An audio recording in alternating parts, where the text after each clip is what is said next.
Tu es en pleine recherche d'emploi, mais tu n'as pas d'expérience concrète dans le milieu et tu sens bien que ça te porte défaut.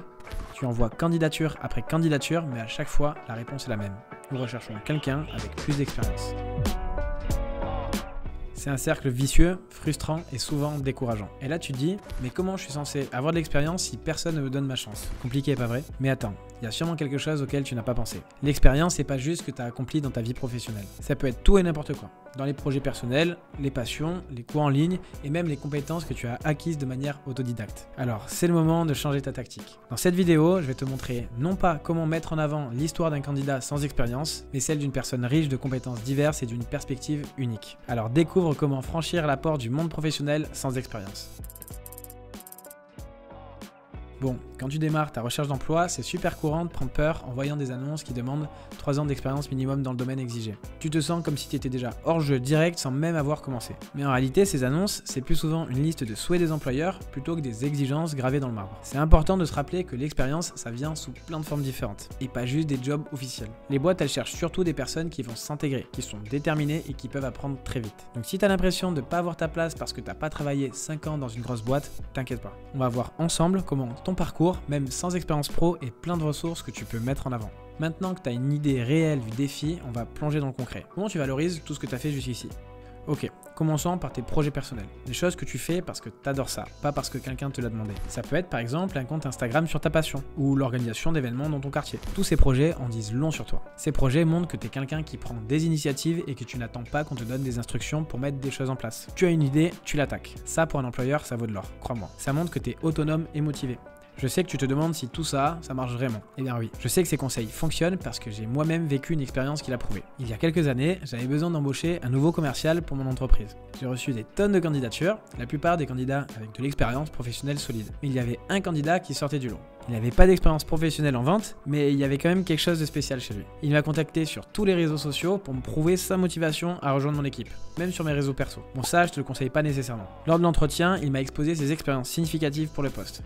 Et malgré qu'il n'avait aucune expérience professionnelle dans le domaine, il a su me démontrer qu'il avait toutes les compétences requises pour le poste. À la suite de l'entretien, il m'a envoyé un mail de remerciement en renouvelant son envie de rejoindre nos équipes. Sa passion, sa détermination et ses compétences acquises de manière non conventionnelle m'ont convaincu. J'ai décidé de lui donner sa chance. Et devine quoi, il est devenu l'un de nos meilleurs commerciaux. Il a apporté une perspective fraîche, une énergie incroyable et surtout une capacité à connecter avec les clients d'une manière que peu de commerciaux traditionnels pouvaient égaler. Cette expérience m'a enseigné une leçon précieuse. Parfois, les compétences et les expériences de vie peuvent peser autant, sinon plus que l'expérience professionnelle traditionnelle. Et au-delà de cette expérience précise, je discute régulièrement avec des confrères recruteurs et je peux t'assurer que la plupart des employeurs ont la même vision des choses. Par exemple, disons que tu as organisé un tournoi de foot dans ton quartier. Ça montre que tu sais gérer un projet, motiver une équipe et résoudre des problèmes sur le tas. Ou si tu as une page Instagram sur la cuisine, ça prouve que tu sais t'exprimer clairement et que tu es créatif. On peut réellement tout mettre en avant.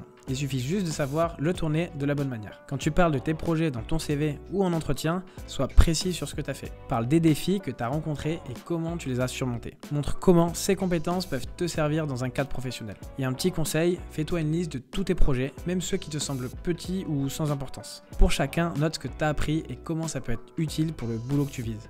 Maintenant que tu as une meilleure idée de comment mettre en valeur tes projets perso, on va jeter un œil à une autre mine d'or. Tes passions. Tu penses peut-être que ça n'a rien à voir avec le boulot ou qu'il suffit de les citer, mais détrompe-toi, c'est super important. Tes passions, ça peut vraiment faire la différence sur un CV. Ça montre que tu es prêt à donner de ton temps pour évoluer et réussir. Ça parle de tes valeurs et beaucoup d'entreprises cherchent des gens avec ce genre d'état d'esprit. Ça révèle plein de choses sur toi. Tu es dans un groupe de musique, ça montre que tu sais travailler en équipe. Tu fais de la peinture ou de la photographie, ça montre que tu es créatif. Quand tu parles de ces activités, montre comment elles t'ont aidé à développer des compétences comme la gestion du temps, la communication ou même le leadership. Ce sont des skills super recherchés dans le monde professionnel. Il y a aussi les cours en ligne et l'auto-formation. C'est un trésor caché pour booster ton CV. T'explique. L'auto-formation, c'est le top pour montrer que tu es une personne autonome. Ça prouve que tu es motivé et que tu n'attends pas qu'on te tienne la main pour avancer. C'est une qualité en or dans n'importe quel job. Le truc, c'est de choisir des cours qui ajoutent quelque chose au job que tu vises. Si tu es dans le marketing, un cours sur les réseaux sociaux, ça peut être un gros plus. Si c'est la tech qui t'intéresse, alors les bases du codage peuvent être super utiles. Dans ton CV ou en entretien, parle des cours que tu as suivis. Mais va plus loin. Explique comment tu as utilisé ou comment tu peux utiliser ce que tu as appris dans un contexte professionnel. Ça montre que tu n'es pas juste un théoricien, mais que tu sais passer à l'action. Et puis l'auto-formation, ça te vend comme quelqu'un d'adaptatif. Dans un monde où tout change vite, être capable de s'auto-former, c'est super important. Ça montre que tu es prêt à évoluer et à grandir avec l'entreprise. Ok, maintenant on arrive à un point super important. Ton CV est ta lettre de motivation ou mail de motivation. Ces deux-là, c'est ton duo de choc pour frapper fort auprès des recruteurs. Mais pour ça, il faut les adapter intelligemment. Ton CV, ça doit pas être juste un copier-coller pour chaque job. Il doit s'adapter à chaque entreprise. Regarde bien l'offre d'emploi, quelles compétences cherche-t-il?